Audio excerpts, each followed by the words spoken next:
Hi, my name's Kara-Leah and this is my video blog. I committed to doing this once a week and it's turned out to be a little bit harder than I thought it would be. I've been blogging now for about 5 or 6 years maybe, and it's always been really easy to sit down and write. But turning up on video every week is tough. Especially as right now it feels like when I'm showing up there's stuff going on for me, so I'm not necessarily turning out feeling amazing. That's okay. And I think that's a really important part of the process.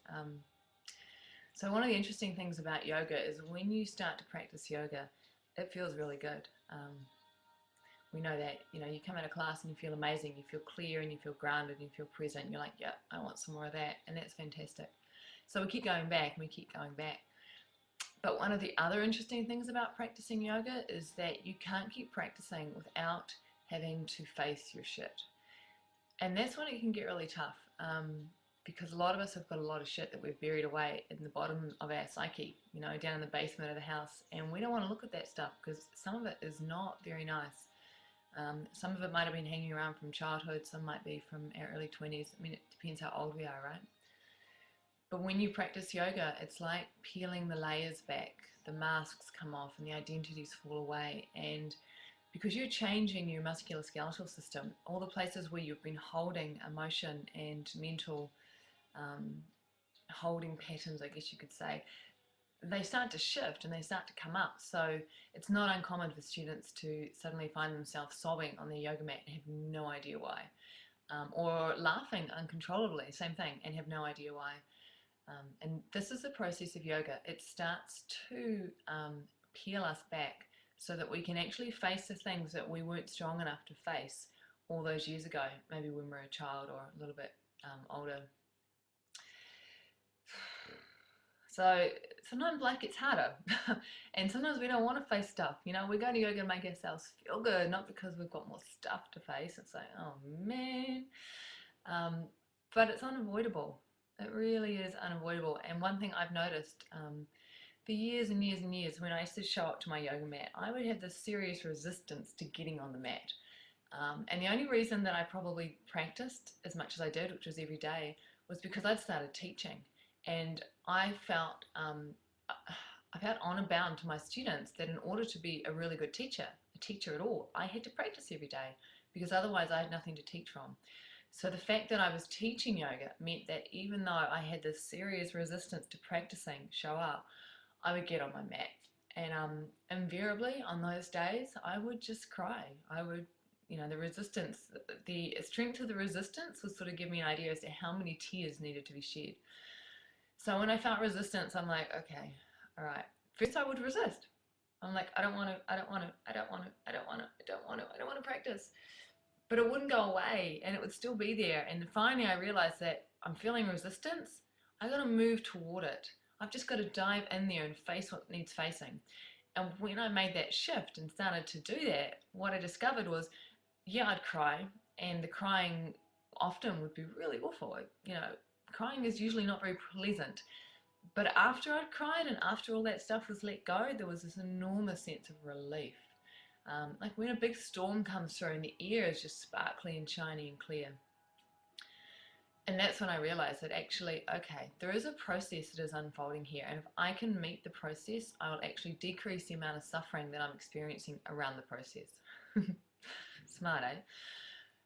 Fast forward, and it's about, 5 years later, 6 years later, and I don't cry on my yoga mat a lot anymore, which is fantastic, because for a while it was probably 4 or 5 times a week.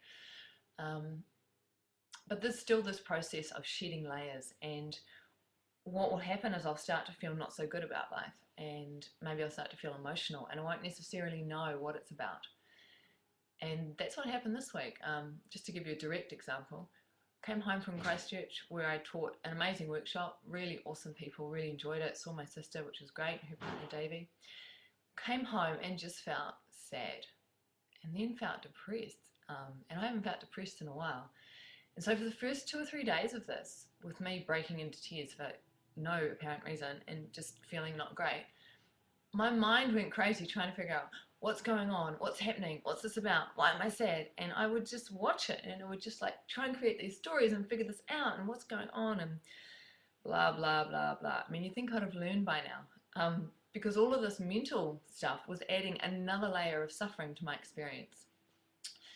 And so finally, in the last 2 days, I've realized that, you know what, right now, I just need to take a couple of baths a day, do some yoga nidra when I've got time, not worry so much about all this work I've got to do, and just be with these feelings. So I started to do that.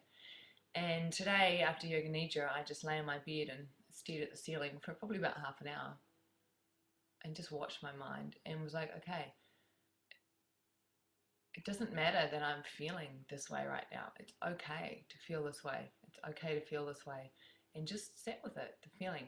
And then, of course, I realized as I was doing that, this acceptance of what is, there was a shift. And all of a sudden, I wasn't quite suffering the same way. And I mean, I've done this process so many times. You think I would have learned by now that as soon as I start to feel something, oh no, just accept, surrender, be here now, blah, blah, blah. But no, it feels like it's an ongoing process for me every week, every month to just, I kind of fall off the wagon and then I get back on again. I fall off and I get back on. And every time another layer is shed, it's like I need a reminder of the lesson. So that's really what I wanted to share with you today, is that sometimes this path of yoga, it brings up stuff. It really does. And in my experience, it's a lot easier when you are able to give yourself the time to just be with that stuff and to nurture yourself and nourish yourself. And if your practice means just lying in Shavasana for half an hour or doing yoga nidra, then that's okay. You know, if that's what you need to do, that's okay. Because it always passes. It always passes. And invariably at the end of another layer of shedding, another time when I felt not so great, there is treasure that lies underneath. And there's always something I come back with. It's like going on a quest, you know? I'm on a quest right now. I'm facing the dragon, and I know that I'll come back with something. Maybe next week I'll know what it is. Enjoy.